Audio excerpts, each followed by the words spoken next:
My energy hype squad, or your energy hype squad, is supposed to be that crew of people that reminds you when you forget why you're doing this. Why you're like, they have your history with you, or they know your future with you, right? They are there to hype you up. They're help to hold you accountable. They're help you to keep you with your values alignment, and really help you with that future version of yourself. They're there to help you navigate through the tough stuff. And honestly, if you've ever been a hype squad for someone else, you know how freaking good this feels to do this for someone else. Welcome to the Small Steps, Big Wins podcast. I'm dedicated to helping you take control of your life. Together, we'll explore practical tips, expert advice, and inspiring stories to help you overcome obstacles and achieve your goals. Making small changes is possible and can lead to big results. Are you ready? Let's go do this.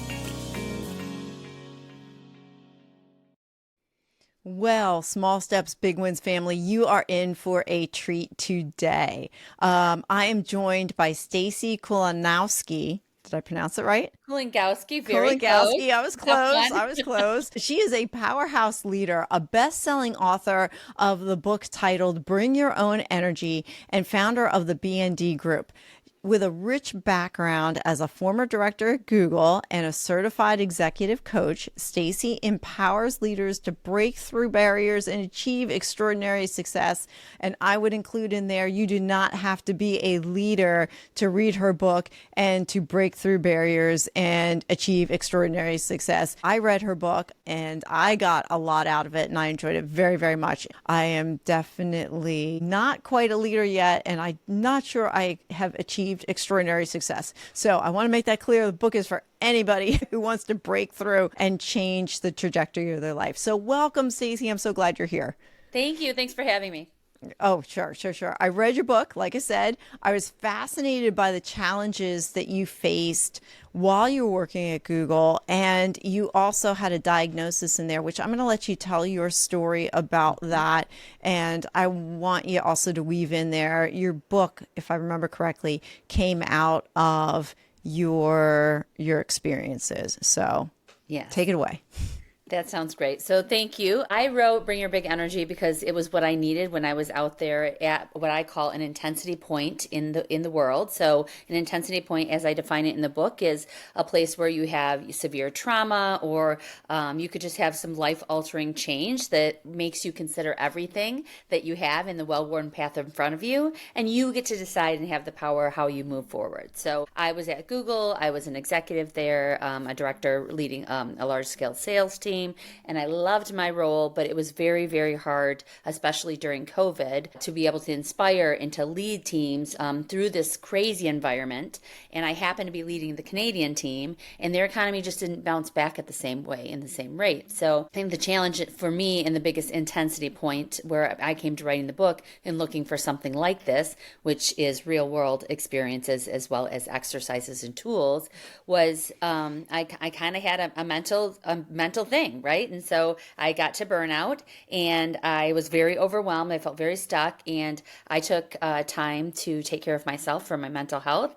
And I took a 6-month leave from Google, which for me was a very unheard of thing. Not that I didn't feel supported in doing so, but I'm a goer, I'm a doer, I'm an achiever, go, go, go, win, win, win, climb higher, do more. And so for me, that intensity point of leaving Google and giving myself that permission was really where Bring Your Big Energy was born out of. So during that time, that 6 months, lots of therapy, lots of different things, I started to actually build the Spark process, which we'll talk about later in the book. And it became a tool for me, which is both framework and soul of how to redefine yourself. And I started using it, and then I thought, well, gosh, maybe this will help others if I write a book. And then it became, maybe it'll help others through my coaching and workshops. And now it's just exploded, which has been so exciting. But that's sort of how it was born. Cool. So you start the book out with asking ourselves the question, what do you want? And well, actually, you go a lot into your history, and you had a cancer diagnosis in there as well, and how you overcame that. But you started with the question, what do you want? And I'd like to read a quote from the book. I want your thoughts on it. So the quote is this: my hypothesis, meaning your hypothesis, my hypothesis is that we all experience some degree of confusion about what we truly want and how to fight for it. So that was it was in chapter 5 on abandon and unplug, but I just thought it was a fascinating quote that we all experience some degree of confusion. And me personally, when I try and answer that question, what do I want? I thought there was something wrong with me because I have a difficult time answering that. So I want you to dive into your thoughts behind what do we want and the confusion that might surround it, and maybe how we can overcome that. Yeah, I love that question. So for me, it came from my personal journey. So you said the cancer thing. I think it even started earlier than that, right? I grew up in a tiny town.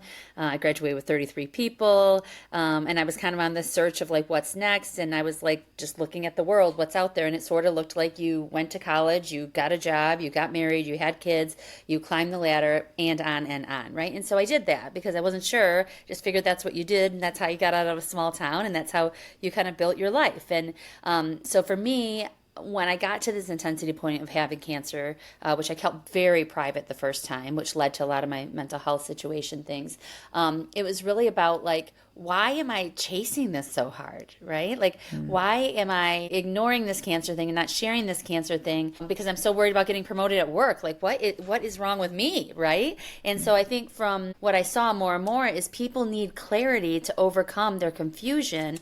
And what happens is people get, I was seeing it time and time again with myself and others, is people get stuck or overwhelmed, not because they're lazy or they're not focused, it's just they're unclear what they want, right? So they have these misguided goals like I did myself, which are societal norms, or you want better for your life or better for your kids or family expectations. And instead of choosing those consciously for ourselves, we just have those put upon us and we just kind of go all in on that. And as such, we don't have the ability or the permission for ourselves to go all in on the things that do matter and find our why and fight for that. And so that's why I talk a lot about in the book about abandoning. The abandon chapter, which you quoted, is all about releasing that noise, right? Letting go of that need for following the right path, doing the right thing, right? And giving yourself that permission to be a bit unconventional and really dig into what your success plan is and what success looks like for you. I know we talked earlier about having your success statement and calling your shot, right? And I think the thing about that is during self-reflection and purpose is you start to feel very alive because you're very aligned and your eyes are wide open around like existence if we want to go too high, but really just around what comes next. And I think one of the other hard things for people here is, I talk about this in the book as well, is the crab in the pot analogy. If there's a pot of crabs and there's a bunch of crabs in there, if one crab tries to get out, the other crabs will pull that crab back down, right? Yeah. And that's what happens in society. I feel like it's like, oh, you're going to go write a book, Stacey? You're going to leave corporate America? Yeah. Like, why would you do that? My financial and planner, God love him, included. But it is really hard to be unconventional and to follow a why that isn't that kind of strict, well-worn path that everyone is used to. So anyway, I digress. But the power of transformation of clarity, I think, is really what it's about here. And abandoning those needs to do what others think you should do is, I think, the first step in really transformation. How did you overcome the inertia of the people around you who are like, you're going to write a book? I can't believe you're writing a book, or just being that crab that's crawling out of the pot. Yeah. How'd you get out? Like, how did you Well, there's not a couple listen? ways, right? So one way is get in a different pot, right? Like, so I surround myself by amazing people. Like my bench, my energy hype squad is amazing. Like, I want to talk about that too. I didn't mean to interrupt you. I want to talk about the energy. I have a question on that later. Yes. On your energy hype squad, because I thought that was just a cool terminology, but I digress. We'll come back to that. But it's like, it's who you surround yourself with matters. Okay, that's the first one. What else did you do to get yourself out of what everybody thought you should do? Well, and I think it's like saying it out. Well, number one, what's the cost of not, right? And so when you get to an intensity point, you're like, what is the cost of? Because when I was leaving Google, I had three. I could either stay at Google and get another big job there. I could go to another tech player and get a big job there. I could build my own thing. And the cost for me was like the cost of staying in a big job like that right then at that point in my life, not that I'll never go back, was pretty high, right? Mentally, family-wise, all of that stuff. So number one was the cost. But number two, I think just saying it out loud, and I know that sounds really, and it started as a whisper like, hey, I think I'm going to write a book, or hey, I think I'm going to like launch my own company. And it was those little people that were like along the way, Wow, that's so cool. Tell me more, right? It was just practicing and trying it on. And I had to practice and try it on from a whisper to a fact of I got on stage for my book launch event here in Northville last month. And I was like, my MC was like, what's your limit this year? And I'm like, limitless. My limit is limitless because why Yeah. would I put a ceiling on myself, right? Love And that. that's a very far way to go. That's a big arc. But I think the more you say it out loud and the more you validate yourself and the more validation you see from others, my book is a hybrid published book. So I had to crowdsource some of the funding for it. So I needed people to believe in and invest in me. And 300 people did, which is Oh, a wow. lot of people, Yeah. right? And so that's a lot of people to go from, wow, you're leaving this big Google job or whatever that I felt so defined by to be like, this is the coolest thing. And you are going to inspire people and change lives. And that's what I get to do. It's a very powerful way to move through it. Wow. So you could have gone back to a corporate job and you might still do that, but you took the leap to do what you're doing. Talk about any of fear or hesitation that was around that and how you overcame that because you started with asking yourself the why. And then once you start leaning into that purpose that's different than what you're currently doing, I don't know. Me personally comes up with that. I don't know if I really should do that. There's that fear factor involved. So talk a little bit about that and how it affected you and what you did to kind of mitigate that voice. Yeah, I wish I knew the author of this, but there's a quote that it says, "Make your vision so clear that fear is irrelevant." And I think that's what I root myself in all the time, over and over. I still have fears. I still some days I'll be like, "What am I doing?" Right? And I even give myself deadlines, and we'll get to my like second cancer diagnosis, which was a minute and a half ago, right? That happened while I was like writing the book. But even then, going through treatment, this and that, I said to my husband, I said, "I think maybe after I launch this, I think maybe I just go back to work." And he was like, "You're just getting started. Like, why would you do that?" And so it's that fear, but it's also like people believing in you. But I think my biggest thing, I think releasing the fear was moving from a scarcity mindset to one of abundance. So once I took the leap and I started my business and I was working through what that looked like and starting to get clients and starting to get the work or not get the work, you're surprised where the work comes from that you don't expect to come from. And then the things you really count on don't renew the next year. So it's a little bit more volatile than a very stable paycheck at a corporate American job. But I think just knowing that and keeping rooting in the abundance of it, no matter where it comes from, it's going to come if you're putting good work out there, and just reminding yourself that, because it's very easy, especially as a small business owner, to get rooted in the scarcity, like when's your next dollar going to come from? So I think my business partner and I always say we don't chase, we attract. And I think just pivoting that mindset and reminding yourself over and over. But I do still have fears. Sure, And that's sure. very normal. And I have to like remind myself and do some meditation work and reframing. And that seems to work well for me as I Yeah. practice it over. I think that's an important reminder. You said that, the fears are going to be there. Yeah. And we all have them. It's what you do with them. You can either give into them or you can, like you said, look for evidences of success and borrow other people's belief. That's been somewhat of a catchword lately. If I don't have this belief in myself, I'm going to borrow it from others. When I wrote my book, same thing. And when I was going through personal transformation, it's like you go through this. I can't believe I can turn into somebody else because I've been this person for so long. But then other people see that potential in you. And then you just borrow that belief. So you borrowing the belief from others, taking it, making it your own and owning it sounds like allowed you to silence some of that fear, live alongside of it. And I love making your vision so big that fears are irrelevant. I've heard variations of that. I've never heard it said that way before. So I think it's a great mantra to repeat. But then again, you've got to get that clarity, right? And you've got to ask yourself, why are you doing that? In that question, why? Peel it back just a few more layers. So like, what do you want? What are some other questions someone can ask themselves to kind of peel back that onion to get a little deeper, to get more clarity on what you want? I think some good exercise are like I do it, I think it's in the book too, is like igniters and drainers, right? So I think just taking like a little audit of your life and saying like, okay, when I'm doing what things am I getting lit up, right?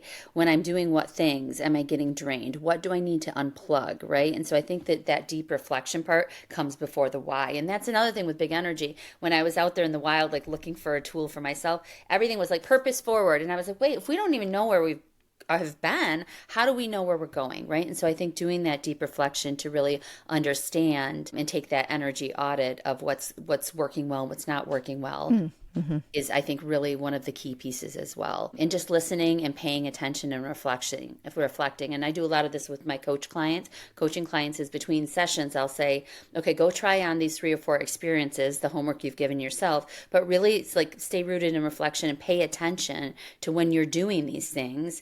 Is it lighting you up? Is it draining you? Or I'll often ask the question to people, okay, if I told you, Sue, your podcast was done tomorrow, would you feel relief or sad, or like what would your body feel? Or would you feel, you'd be devastated, right? I don't know. I don't want to assume, but there's like this happiness versus sadness and I think if we start to really listen to our body and give ourselves that space, we can really get very square on the answers are all there and the indicators are all there, but I just don't really think we're listening. Yeah, it's asking the right questions. Yeah. If you said my podcast is done tomorrow, I would be sad. I talk to other people who podcast, and once you start doing it, if it's something that is in your zone of genius that you love doing, you can't imagine life without it.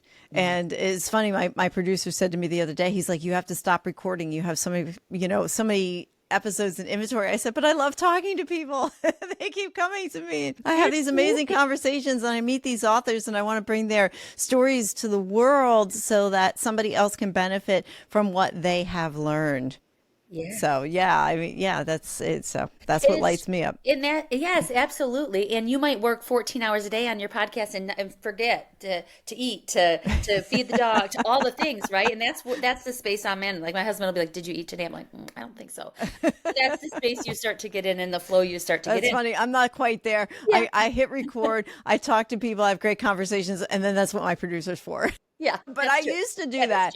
I used to do that. Well, I think let's walk into your 5-step spark process. Yes. How'd that come about for you? And the 5 components of spark, that's an acronym, SPR. Nope. SPARK. There we go. Self-reflection, purpose, abandon, results, and kinetic energy. So let's Yeah. So this was self-created. I was seeing more and more consistent patterns with myself and others. And what I was seeing was people were really craving change, but they actually did not know how to start or ignite, as I call it. People that had bigger titles had even bigger burnout, people who are successful on paper, but they were really disconnected from their purpose and they were running on fumes. And I was one of them at the time, right? And so it became this framework to rebuild myself and my clients. And I've seen it work for hundreds of people. And it brought both structure and soul to this personal growth kind of this voyage that we go on. And it really works for both reinvention, if you have setbacks, or you're simply just trying to get unstuck. So that's sort of the overarching. So the S in Spark is self-reflection. So this is where it all starts. We got to get honest about what's working and what's not, and what we've been avoiding. So a lot of times on the other side of overwhelm is avoidance for me. People get overwhelmed, so they avoid, right? So they avoid and they overwhelm. And so then you get caught in this mousetrap, right? Back and forth. So this chapter is really filled with tools and practices that help you listen deeply for your own truth, often for the first time ever for some people, or the first time in a long time. So that's the self-reflection piece. Purpose is the P. And so now once we reflect, we need to reconnect with what really matters most. And so we've talked a little bit about this, but this step really helps you to realign your energy with your values. There's some values exercises in there. There's some mission stuff in there. I do hot pen visualization in there as well, where you just write without self-critic and without self-editing for a large amount of time and see how your life unfolds from a visual standpoint in front of you. And that's what the purpose is. So that's where you start to really understand like what lights you up and what's kind of holding you back or what needs to be unplugged that's draining you. And then the A is abandon. So this is, I always say, like, why are you carrying that luggage into a season you don't need it, right? Like, why are you bringing your winter snowsuit on your summer cruise? Like, this is not what I we need like to be that. doing, right? And so abandon is like, what are the old stories that just aren't true anymore, right? What are the relationships that are no longer Yeah. serving me? What are the emotional, like, what are the triggers? What are the things that I need to understand that are really holding me back? Because honestly, usually I see time and time again, the only thing people are held back from their big dreams are themselves, really. I mean, we can find resources, we can find opportunities, we can find the right people. It's really ourselves. So abandoning those stories that say, you can't do this. Why would you do that? Right. And so those ugly voices, I call mine Martha sometimes, like Martha in my ear. Like, we don't need to listen to her. So abandoning Martha, letting her go, like setting her on sale and then moving forward so it's not I distracting. like that, setting Yeah. her on sale. Yeah, setting her on sale, which is what abandon is. So, and then results, because results, I think we have to know how we know if we're doing well, right? I Yeah. just sent a note back to my client this morning who's working on a coaching plan. I said, how will you know if you're making any headway? Like, how will you know if you're doing well, or how will you know it's not enough? Because she was like, I just don't feel like I'm doing enough. I'm like, well, how will you know that, right? Like, how do you measure? So results is all about like creating goals, designing experiments, helping you to build systems that give you clarity. And we really focus in that chapter on progress over perfection, and action over analysis. So, because really change can only happen when that insight becomes movement, and putting that movement forward one step at a time is where you get those results. So that's the results chapter. And then the K, which is my personal favorite, K is kinetic energy. And this is about authentically living into your power, right? This is about vulnerability. This is about where you're fully owning your own story, integrating the lessons that you've learned throughout the book, and showing up with conviction and leading unapologetically with who you are. And this is about momentum and sustainability and trusting that your energy will bring you forward, and in hopes that too, maybe someday you become an energy magnet. So you're lifting those other crabs out of the pot with you. And so that's what it's all about. So it's not necessarily a linear, it's great done in that order, but it is also a cycle of alignment, right? And that's the beauty of it, is you can come back to it. It's deeply human. It's very adaptable. That's why I felt it was really important in the book to give examples from Yeah. real life people who've done those things in each chapter. So you can see like, oh, this is how this is what this looks like, or this person fell and now they're teaching me how they fell and how they got back up. And I think that's the beauty of it. So that's Yeah. the process. Yeah. I love the book in that everything was like practical. There was practical steps, practical applications threaded through the whole book, but you also ask hard questions, which have to get asked, which help draw us out from just that mundane or that easy questions. You know, you go right to the harder ones. For example, the one section was define success. And so I did that. I wrote it. I actually wrote it in the book, and I wasn't even thinking. I'm like, okay, I'm just going to define success. And I often don't feel successful. You know, I don't think I haven't achieved, you know, great, massive amounts of wealth, and my podcast doesn't have 1 million downloads each month, you know, so I don't have that type of success. I don't feel successful. And I wrote out my definition of success, not even really thinking, but just kind of like wrote it out. I got done and I read it back to myself. I'm like, my God, based on my definition, I am successful right now. And it was this eureka style moment where it was very eye-opening for me. And what I appreciate is that you're always pointing the reader back to thinking about themselves, caring for themselves. The words they say to themselves matters, and their stories matter. And when you keep going back to that, I think that is where that inertia is going to come from, to overcome the outside voices that tell you you can't do those things or you can't be somebody different. So That's so good. You're leaving me thinking there, and I don't know how much I've said about this, but I feel like people think success is a destination when you're saying it's a state of being, because you're not stopping because you're successful. right. What a beautiful gift to wake up to that day you wrote that and be like, Yeah. wow, I am on the right track. Like, I am in a state of success, in a state of being that is life-giving and flow. And that's what it's all about, versus like, now I'm at the next thing. Now I'm at the next thing. And then you get there and you're like, what Well, what what's is next? this? Yeah, it's like climbing the mountain. You hit the top of the mountain, you go, okay, Yeah. now what? What? I rather climb. I always say I'd rather climb mountains that have no tops or run races with no end, Yes. because it's just out there. You mentioned about authenticity and vulnerability, and those words we hear a lot of, What does authenticity and vulnerability mean to you and the roles that they play in discovering who you are and what you want in life? Yeah, I think it's like, and I think this is, and I'm not a doctor or whatever, but this I think is linked to imposter syndrome a lot of times for me too, because I think that I firmly believe, in my opinion, not probably highly loved, a lot of times imposter syndrome, we're trying to be something we're not. So that's why we're so uncomfortable. Like we're trying to be something that just doesn't fit us because we're told we're supposed to be it, or that's what we need to do in that moment, right? We have to show up in a certain way. And I think for a lot of years, I felt like I had to show up in a way. And so when I got to Google, the story I was telling myself was like, oh, I was a little towny girl and I grew up in a small town and I had a degree from a Big Ten university, which was such a blessing for me and my family. But I showed up alongside Harvard and Stanford and people who summered in like Greece, like, and I was like, I haven't been out of the country, right? And so I think it was just this sort. So I always had this like veil on of I'm going to be corporate Stacey then, and I'm going to do this, and I'm going to work harder because I need to be better and I need to prove myself. And I think I lost a lot of my heart-led, inspirational, motivational me. My big yellow energy was kind of lost because I wasn't being authentic. So for me, authenticity and vulnerability is really it's the foundation of discovering your truth and having the vulnerability to open that up and say, like, let me peel back this layer and see if this fits me or not, really opens the door to that change, and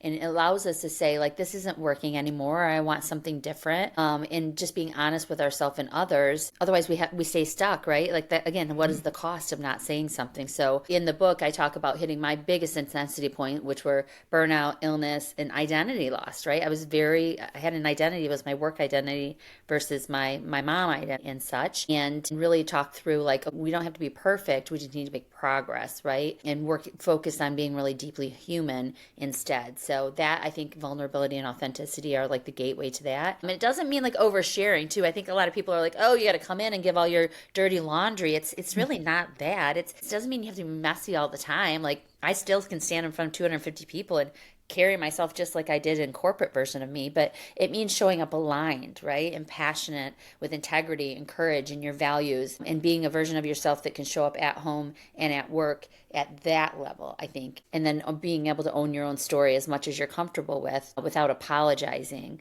I think is the other piece of authenticity. Yeah, you talk about owning your story. What was the story that you told yourself or stories that you told yourself that no longer served you, and how did you go about redefining that? And I'm thinking that also ties into your identity as well. Yeah. I think for me, I told my story like I wasn't good enough, which that's a super popular one. Everyone loves that one. Everyone does that. We all do that to ourselves. I also told my story like you need to do more to be more.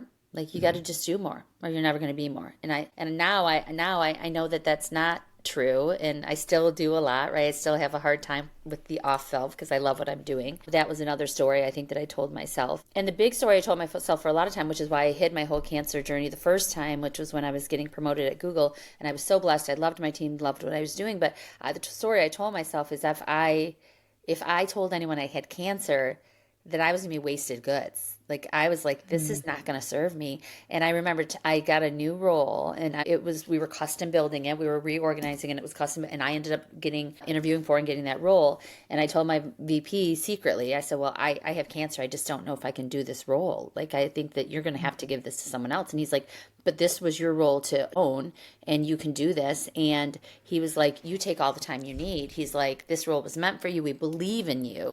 Wow. Cancer is a thing that you're going to go through, but it doesn't define you as a leader. And so that was a Wow. point where I was like, felt like so protected, right? To be like, wow, Yeah. I can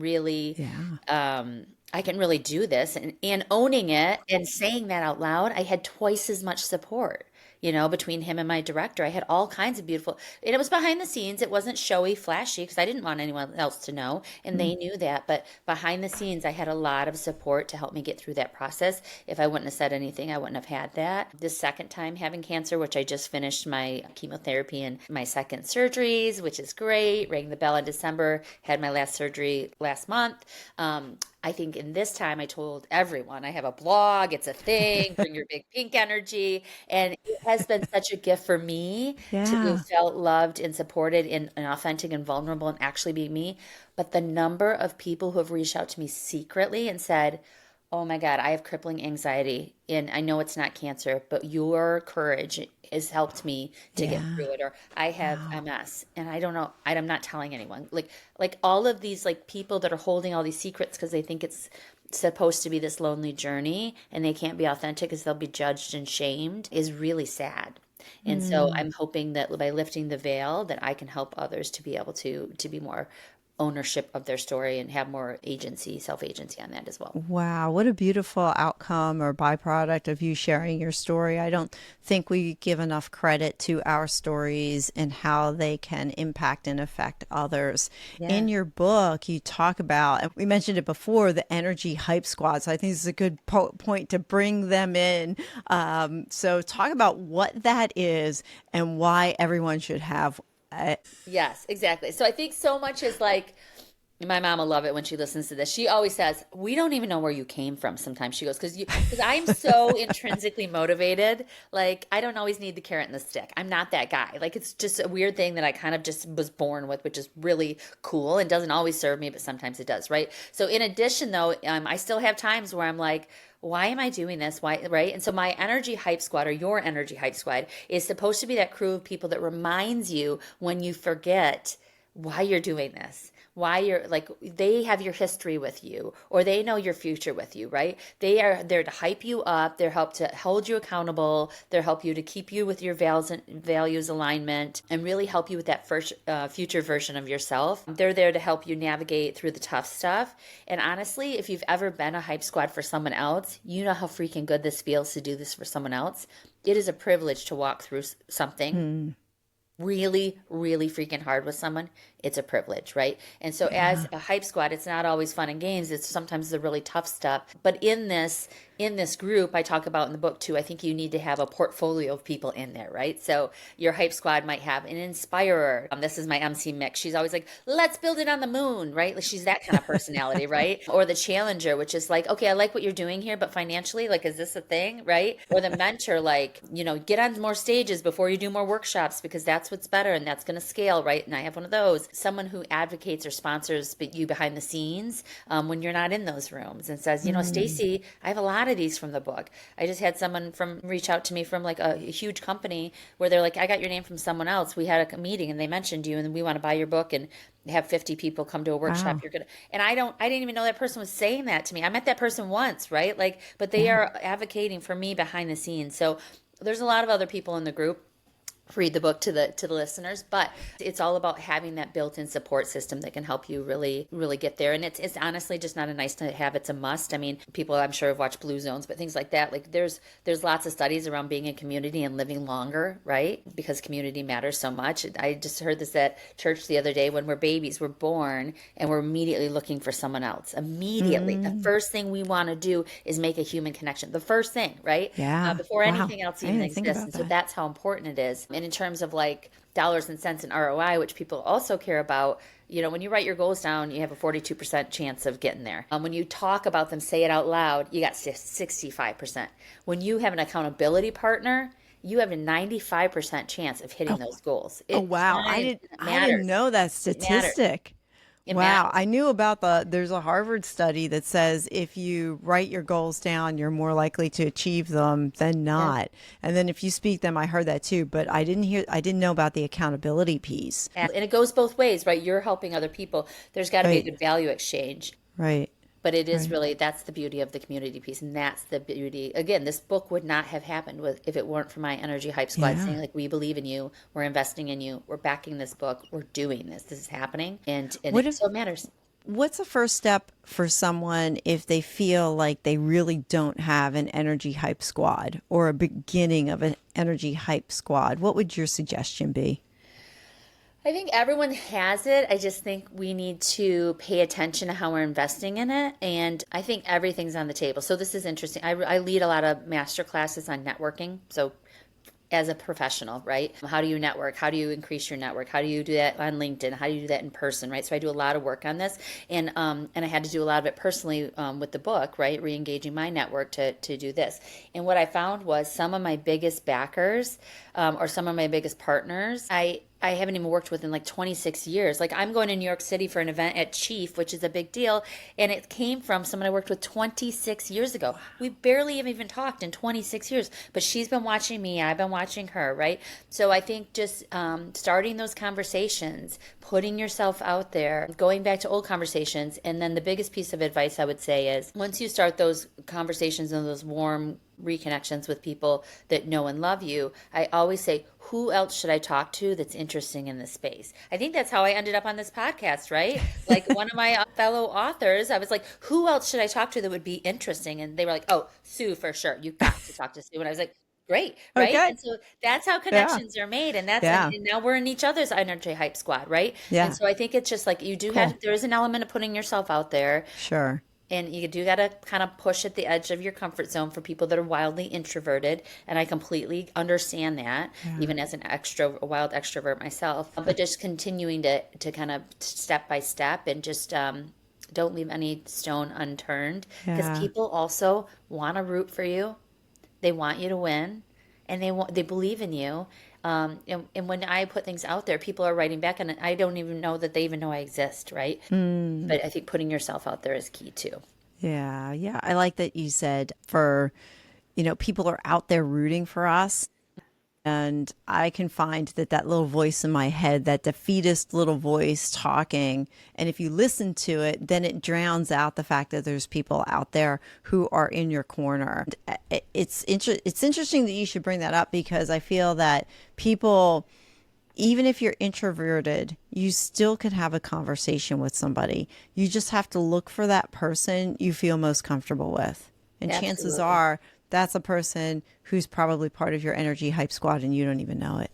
Absolutely. And they're probably out there hoping someone reaches out to them too, right? Yeah. Yeah. And that Sure. was one of the first questions I got from one of my early readers was, wait, I love this notion of big energy, and this was very early days. The book had a backbone at best, but the title kind of scared them. Like, I'm not big energy. I'm quiet. I'm introverted. That's okay. They were like, Yeah. this is that is amazing. That's exactly the point. You be you, right? And so big energy is not about having my big, wild, yellow energy. You don't have to have that. And it might not be the right fit for you. And if it's not, I wouldn't want you to try it on, right? Right. It's all about that alignment to your own values and knowing, to your point, how do I recharge what's important to me and living deeper into those values. That's the big energy piece. Yeah. Well, your spark process, if one walks through it, is about finding what's big for you. And let's go back to the language, big or small. What's big to you might not be big to me. What's big to me might not be big to you. So big is it's a word, but we don't have to put the limitation on what we think big is, if that makes sense. I love that. I absolutely agree. At my launch party, I had these big, huge stars. Yeah. Weirdly, I got them from Amazon. They came, you never know online, and they came huge. They were these huge, and I was like, what am I doing with these huge stars? But we used them, and it was so powerful because I had everyone write on there, what is the big dream you are not willing to give up on, right? Oh, wow. And Great so there was question. 110 people at this party, and everyone wrote on a star. For the most part. And some of the things were, I just want to be a good mom. And they had the word just, and I'm like, don't you just yourself. I Yeah. want to be a good mom. It is a huge dream. That's hard. That's Yeah. really hard, right? And so I agree. We shouldn't qualify ourselves with if our dreams are big or small. If they're big to us, then they matter. Then they matter. Then they're the Yeah. right dreams. That's right. That's right. So I'm thoroughly enjoying our conversation. But we do have to wrap Eventually it up. end. Eventually end. I know, I hate it. I ask all of my guests the same three questions. So we're just going to launch into it. The second one's my favorite, so we may actually go a little longer after that one anyway. Okay. The first is, please share a book or resource that has had a significant impact on you. Yes. Yeah. So I got to do a lot of research when I was reading this book. So that's a I big part know. of the process as an Yeah, author, that was which cool. is a blessing, as you know, too, right? So The Gifts of Imperfection by Brene Brown was really it was something that cracked the vulnerability thing open up for me. And it gave me the language and the permission to stop like worrying about the performance metrics of like the life, right? So it was the beginning of helping me to discover that, having and owning my own truth and having my own voice really was what came out of that too. And that being human is okay. And it's actually our superpower. And that's how we uniquely are going to be positioned to lead in this world, is our own unique creativity. So that was probably one of my favorite books. I like that, being human, giving ourselves permission to be human. Yes. I think, don't you? I think you mentioned it in the book. You're also a perfectionist, Yes. so perfectionists don't feel, you don't think you're human, to be, I know I'm a recovering perfectionist. So, Yes. Me too. I'm slowly inching into recovery. I'm trying. podcasts have stretched my definition of perfection and what is just good enough. That's a conversation for another day. Yeah, I imagine. But we all have those areas. I guess the point is we all have those areas where we feel that perfection is, you can't do anything less than be perfect in that area. And then finding out what that area is and then helping yourself to kind of let go of that perfection. I don't know. I find that what I think is perfect, nobody's really looking for perfection there anyway. So it's an illusion. Absolutely. It's an illusion. Absolutely. And when you get perspective of something like an intensity point, you start to go, does it matter that my house is a mess when someone's coming over to bring me coffee because I'm lonely and I'm in a chemo chair? Yeah. No. Yeah. Or No. coming out right. No, it doesn't matter anymore. So yeah. Yeah. It's funny. Yeah. I have a friend of mine tell me, put it on a 40-year time horizon. In 40 years, will it matter? Yeah. In 50 years, will it matter? If the That's great answer is advice. no, then, why are you getting all bent out of shape over this thing? So it's good to just reorient your perspective from time to time with situations. We sometimes make things bigger than they really, really are. Absolutely. What is one question or topic you wish I would have asked about, and how would you have answered the question or expanded on the topic? So I think on this one, I got a lot of questions on the book too, but what if something gets in your way? And I'm like, oh, it will. What if you get derailed? Oh, no, it will. Right. And so that's always not like, oh, no, you're going to get knocked down. That's not the point. No, that's the fun part, right? Like you're going to fall and you're going to slip and you're going to get back up and back up and back up. So in chapter 5, I talk about, there's a whole section on expect to be derailed. So I just want to remind people, like, you're allowed to slow down. You're allowed to pause. You're allowed to dust yourself up. Like I always tell my kids, which as a therapist could say this is wrong or not, but I'm like, we got 5 minutes to cry about it, and then we're moving on, right? And I think that is something that's really powerful that doesn't get talked about enough. And the process of renewal and the process of transformation and like doing life's work is really a cyclical process. And it's not something we master. It's not just a destination. So it's when life knocks you down. Don't say like, how did I mess this up? Ask yourself like, what did I learn from this? And how am I going to rise differently? I love the 5-minute cry with that. I heard it said once that crying is the release of your argument with God. Oh, that's good. I Really heard that. I don't remember when. I heard it last year sometime. And in those moments where you just have to cry. Yeah. And it's very releasing, especially when you give yourself permission to cry, because that's not something people talk about. Like, oh, don't cry. Like, oh, are you weak? You cry. That has that stigma attached to it.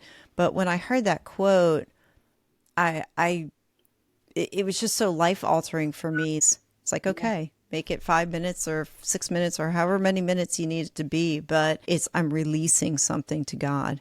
It's absolutely. It's amazing what you tell yourself. What you tell yourself matters, right? Right. Absolutely. And you need a second to process things. The Sure. danger is I think people get very comfortable in the victim mindset. And that's not a place where we're going to ever win, right? And Right. it sucks because we do feel like the victim sometimes.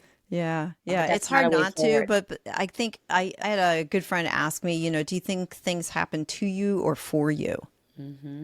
And if they happen to you, then that plays the victim mentality. If you take the perspective it happens for you, well, then there's a reason behind it. And it's not really a failure. It's you reframe the failure as either you're winning or you're learning. Yes, And, absolutely. rather than a failure. You Yeah. can call it a failure, but you could learn from it and you can make it positive. Absolutely. And it is watching for it and paying attention, right? I always tell my kids Sure. before they leave in the morning, I'm like, okay, watch for your wonderful today. There's a lot of wonderful out there, but don't wait for it. It's not going to just come to you. You have to actively watch for it, Yeah. right? And so if you're watching for people victimizing you or things going wrong, that's also what you're going to see. It just is, right? Because there's a lot of that in the world, unfortunately. Yeah. So It's that reticular activating system that you have your brain. If your brain's looking for good things, it's going to find good things. If your brain is in that state of gratitude, you're going to find things to be grateful for. So it's a good reminder to keep our eyes focused on what really matters. 100%. So as we close, what is one small step that someone can do today that's going to help them change their tomorrow? Pause for 5 minutes. No phone, no to-do list, and just ask yourself, what do I want more of? And your next step is hidden in that answer. What do I want more of? Have a pen and paper ready. I love it. I love it. Stacey, how can people find you? Okay, on the internet, all the places, right? So Bring Your Big Energy is everywhere. My site's under design right now, but it's up and running, of course. But you can buy the book online anywhere books are sold, and the ebook and the paperback are available now. If you enjoy the book, leave a review, but you can buy it anywhere online. On my website, you can join to be a Big Energy Insider to get all of the exclusive updates and behind the scenes and extra tools and workbook materials and more stories and lessons and first dibs on kind of events, because I do a lot of events. I'm on a 10-city tour right now. Oh, wow. Where are some of your cities on your 10-city tour? I've been so far to 2 cities in Michigan. I've been to Scottsdale. I'm looking at my tour map. Scottsdale, Arizona. And then next up, I go to Chicago, New Jersey, and New York City in May. And then I'm in San Antonio I'm in Boston in July. So I have a whole thing, and part of it is on my website right now, but I'm just finalizing with the book tour where and when I'm going to be everywhere. But that's been a wild ride and super fun. And so that'll all be on my website if people are interested in that. And then all the socials on Bring Your Big Energy, as I said. And then I am recording the audiobook. I just wrapped on my first raw file version yesterday. Congratulations. Thank you. So the audiobook, which I know is a whole different audience, that will be available in probably, I think, August of this year. Perfect. Well, Stacey, thank you so much for the gift of your time. I have thoroughly enjoyed our conversation. Thank you so much. I appreciate it so much. Thank you for listening to another episode of the Small Steps, Big Wins podcast. I value your time with me, and I seek to make every moment count. In order to make lasting change in your life, listening is usually not enough. So I want to ask you, what practical steps are you going to put into action today as a result of listening to this podcast? Remember, any step, any action, no matter how small, starts your journey to a big win. And if you're not sure where to get started, reach out to me and let's have a conversation. Until next time, love yourself, then love others. Peace.